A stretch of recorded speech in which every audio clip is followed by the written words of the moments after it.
Welcome to Money and Media, presented by FinCon. My name is Andy Hill from Marriage, Kids, and Money, and today we're going to be talking about Facebook groups, why we need one, and how it helps our online businesses grow. I'm happy to be joined by the host of the Side Hustle Show and the writer behind Side Hustle Nation, Nick Loper. Nick has a Facebook group with over 20,000 members, and we're going to learn how he's grown it and leveraged it to support his online biz. Now, I'm going to be throwing a lot of questions at Nick today, but we also have a few questions from the FinCon community that Nick is going to be answering as well. Welcome to the show, Nick. What's going on, man? Thanks for having me. I'm so glad you're here, man. We just had a blast out in Tahoe, and now I get to talk to you digitally. I got to see you in person. Now it's digital fun again, once again. So, Nick, at what point did you start your Facebook group?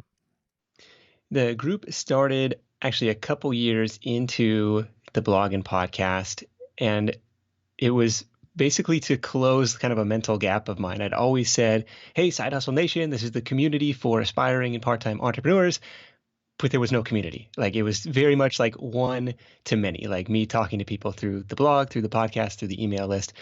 And I was actually hesitant to start it because, like, does the world need another entrepreneurial Facebook group? It's like, this is just digital clutter. Nobody needs this, right? And that was my own kind of like self-limiting talk. So I put it out in a survey to the audience as one of several survey questions. But it was like, would this be something that you'd be interested in? Would this be valuable to you? And whether or not people were just being nice, the overwhelming response was yes, this is something that we want. So early 2015 created that, and it's been kind of on a slow growth curve since then. I mean, we've seen people blow up groups to 50,000 or more members in a much quicker timeline, but we can talk about this. There's probably a couple different ways to go about it.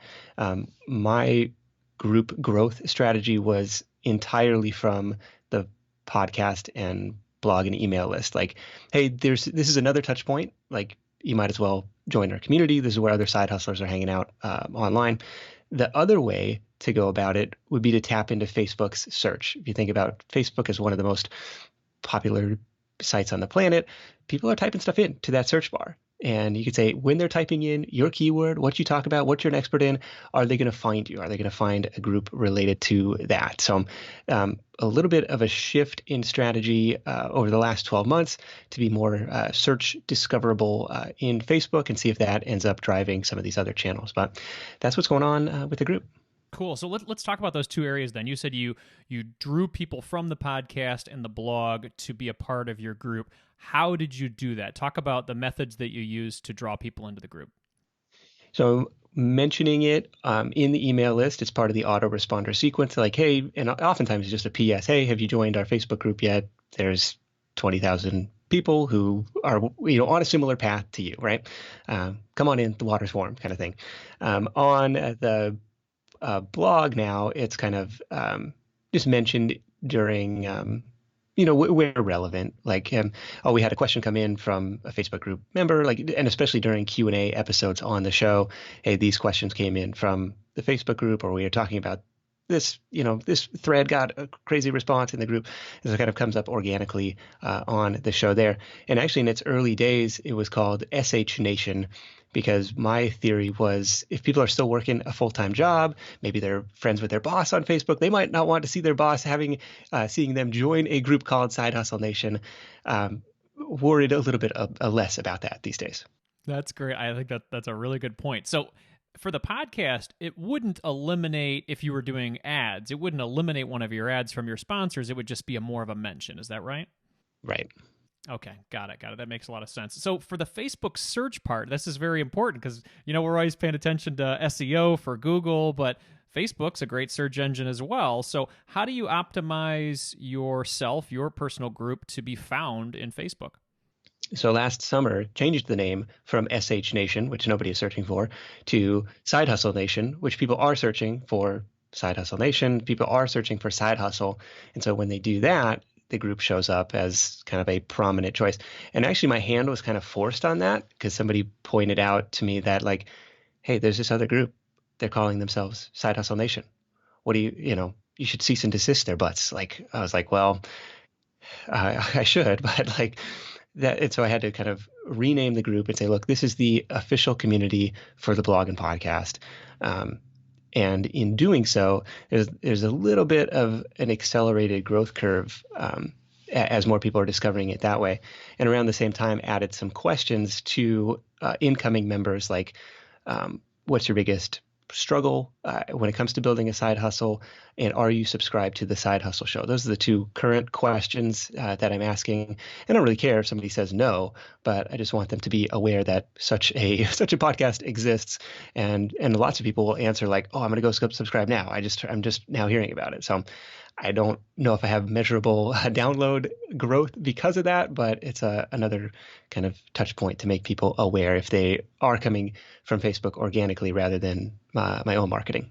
That's a great point. Yeah, I think I've got a much smaller group than you, but there are people who mentioned who are hanging out in the group. They're like, "Oh, you have a podcast? That's interesting." Like you'd figure everybody was there because of the podcast, but that's not the case, right?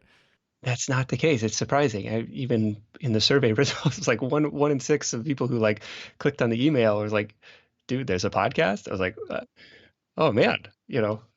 That's still how unknown podcasts are, right? Absolutely. I know it's which makes it exciting. Like, okay, there's still a huge population left to conquest. Let's talk about the importance of having those questions beforehand. Does that help you filter out people that shouldn't be there? How do you utilize those questions? It's become more of a filter as we've gotten more member requests. For years and years, never asked any questions. Probably my bad. The questions are more like, okay, does this person care enough to write like even a one sentence response or even just say yes or no? If they don't, it's like, okay, probably not a good fit. And I don't know if that weeds out any spammers because we still have challenges related to moderation, but it's at least a tiny barrier to entry. And I've seen other people where they're like, no, you must go to this separate page on our website and read through, and in the seventh paragraph, the second sentence, like there's a secret code word and you need to find, that secret code word. And I haven't gone to that length yet. But that would be a way to tap the brakes if your group is growing too fast. Yeah. So are you getting to that point where you're feeling, okay, this is a good amount of folks, or are you still looking to grow? How do you feel about it? It's a good question. At a certain point, it becomes more difficult to manage. So I'm really grateful to have a team of probably 10 or 12 volunteer moderators at this point that help keep the self-promotion and the spam and the network marketing, recruiting and stuff in check.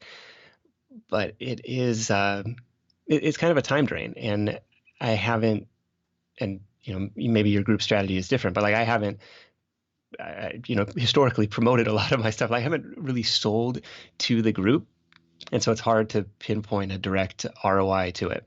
Yeah, absolutely. So if it's not about selling products or purposely generating revenue, what is your main goal for having your Facebook group?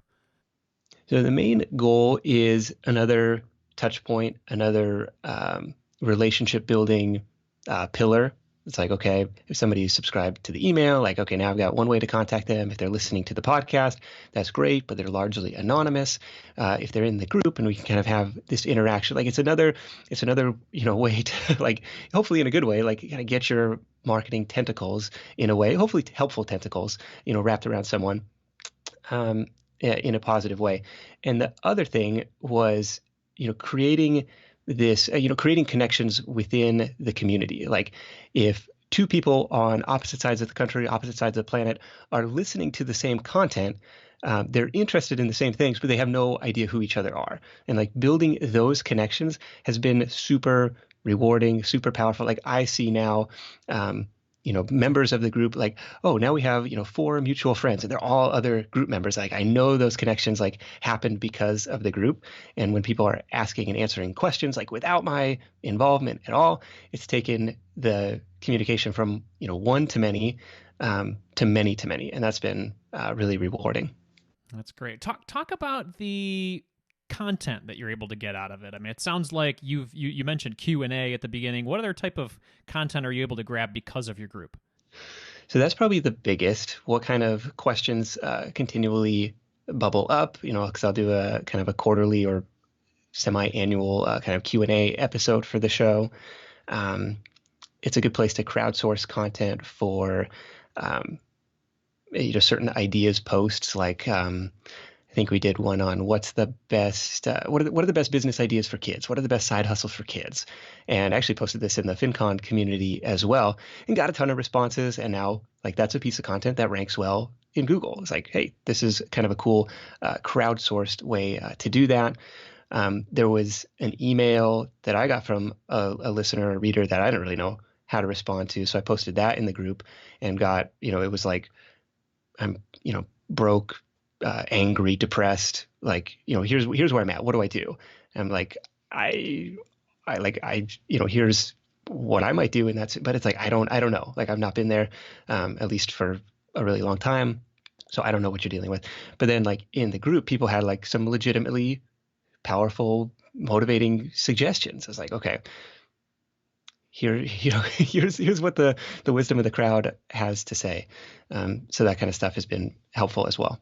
That's great. So you mentioned earlier having to deal with spammers sometimes. You're in a niche that is side hustle focused, maybe even online side hustle focused. So a lot of people probably want to use your channel to promote themselves. How do you moderate that? How do you still allow the essence of being able to manage a side hustle without, losing focus on your group?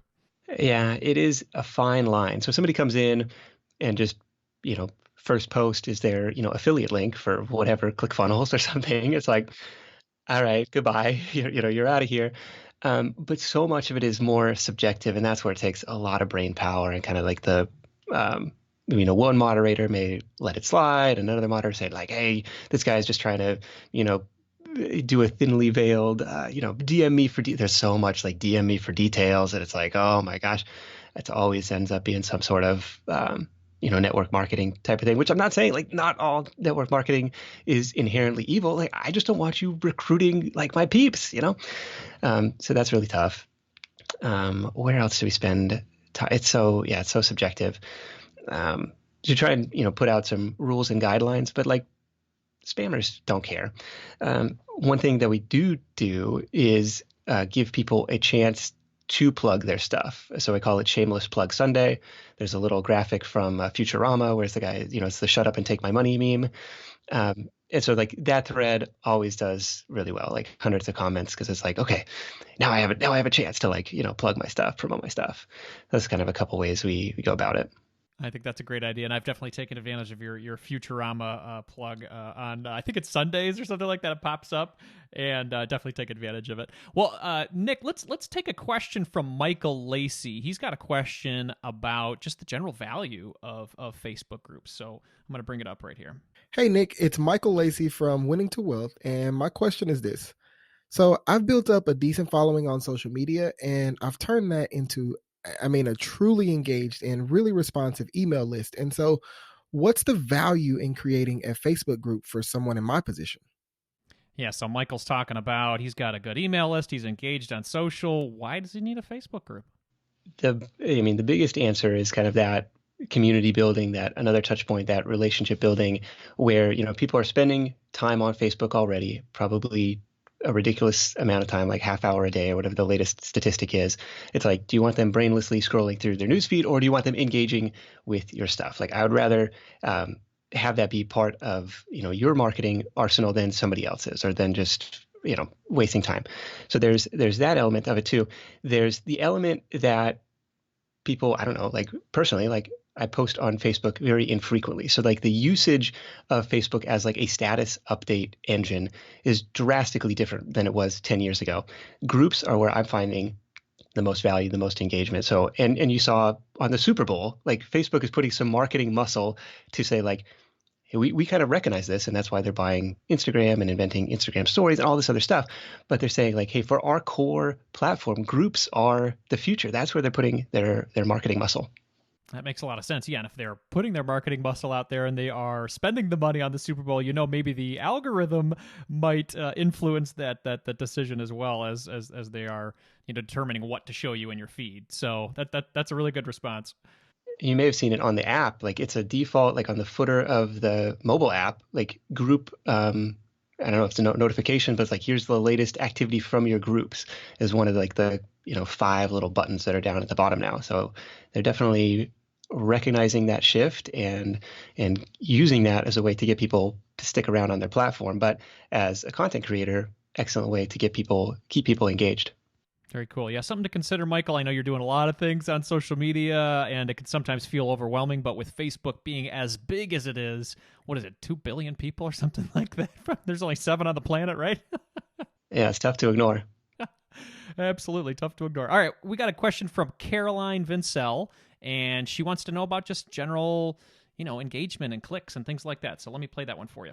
Hi, Nick. This is Caroline Wenzel from carolinewenzel.com. And my question about Facebook groups is how do I get more people to see things that I post inside of Facebook groups? I know that it's really important to be engaged and everything, but anytime I post, especially a link, it never seems to get shown to enough people. It's really, really frustrating when you feel like you spend all of this time trying to cultivate a group inside of a Facebook group. And the second that you post an affiliate link, it's just absolute crickets. How do you get over those kinds of roadblocks so that you can actually get the people who are in your community to see what you're posting and to actually make money off of it? All right, so that's Caroline's question. Yeah, how do we get people to click on our stuff, Nick? That's an interesting one because there's a lot of perhaps algorithmic or evidence otherwise to suggest that Facebook wants to keep people on Facebook. So maybe they're not doing all that they could to notify users of your outbound links and stuff. So what most people that I've seen kind of do to get around this is the first post is an image. So images, or your initial post is an image, link is in the first comment. It seems to be a really common way to get around that. If that is turning out to be a problem. The other thing to consider is the Facebook notification settings. And so when you first join a group, probably the default is like, all new posts, right? And then it's like all posts from friends, and then it's like, never notify me. And so if the group has a lot of people, a lot of activity, it's overwhelming. You're going to get overwhelmed with notifications. So you're going to, switch that toggle down to either posts from friends or just forget it. I can't keep up with these notifications anymore. So what I tried to do, especially in the early days, was add active members as friends or add new members as friends. And you can encourage other people to become friends with each other, because that's probably the default. I mean, for me personally, in Facebook groups, that's kind of the notification setting default that I use. Like, I don't need to see everything, but when my friends post, okay, I kind of want to know. I want to go check it out. And so you can kind of encourage, kind of like I've seen groups that do like Matchmaker Mondays, like, hey, I'm in need of somebody to help me with this, or do you know anybody? Like kind of fostering that type of engagement within the group, or like geography stuff, like, hey, where are you based? And then you find people matchmaking that way, but trying to encourage people to make friends with other members of the group, because that's probably the default notification setting that they're going to take. Yeah, that makes sense. And does a Facebook page make more sense for sharing links as opposed to a Facebook group? What do you think? The Facebook page engagement is so low that it's like, well, you might as well post it there, but I wouldn't expect a ton of traction over there. Facebook page is important if and when you want to run ads, but I mean, that's the advantage of the group, is those kind of like built-in notification settings. Yeah, that makes a lot of sense. Well, we've got a question from Melissa Blevins, who's on a similar track with Caroline here, and maybe you can help her with her thoughts. Hey, Nick, this is Melissa Blevins from Perfection Hangover, and my question's regarding Facebook groups for business. I started a Facebook group 2 years ago, and I really have zero engagement. I share blog posts and interesting content from time to time, but I hear crickets. How can I use my Facebook group to grow a community that's actually engaged and active? Yeah, so she's just lacking the engagement, lacking the chatter. So how do we get it going for Melissa? Yeah, that's kind of frustrating. It's like, I built this thing for you, and now you're not even showing up. Like, come on. What I try and do, especially in the early days, like if there was a question, I try and answer it personally. If I didn't know the answer, I try and tag someone who might know the answer or might have a lead to the answer. Like, so if somebody is talking about Facebook ads, I'll tag Chanel from FinCon, I'll tag Monica from FinCon. And it's like, okay, it's a way to pull these, people who may not be getting the notifications, like to pull them back into the conversation. Or, hey, do you know anybody in San Diego? Okay, let me pull, I know a couple people, like let me tag those folks in there. The threads that get the best engagement for me are kind of the, what are you working on type of threads. Like my top priority for this week is blank.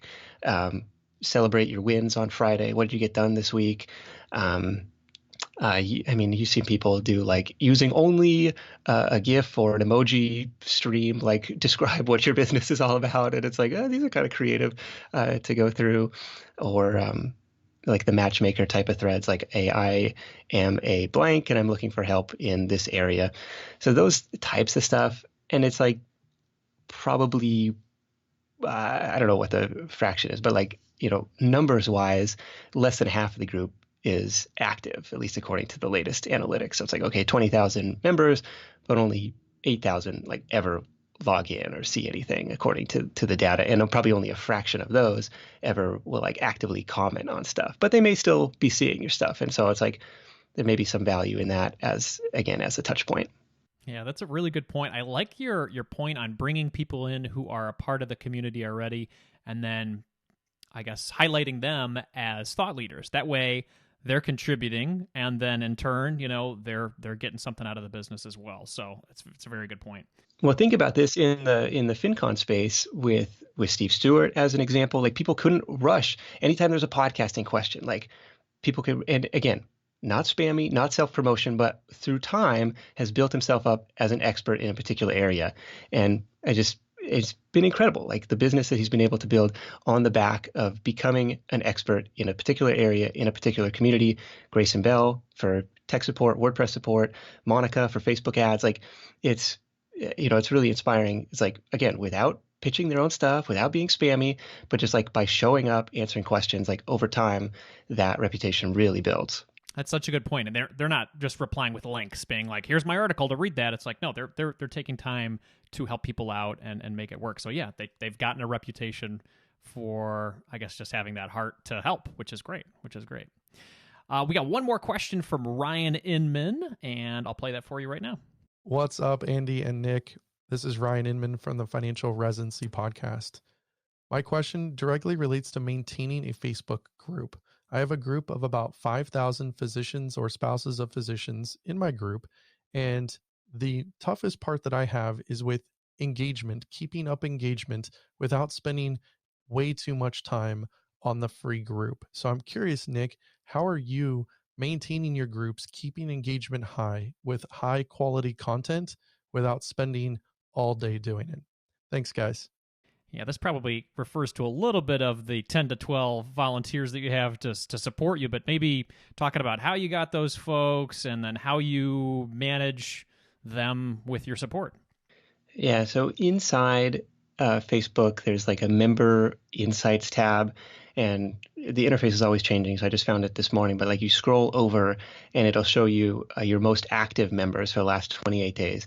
Like that's how I found many of the moderators, and some were just like, look, you've been here since day one. You're like, I know you're paying attention. You have reported comments as spam before. Like, I know you're on top of this stuff. Like, would you help me moderate this? Like, that's one way to do that.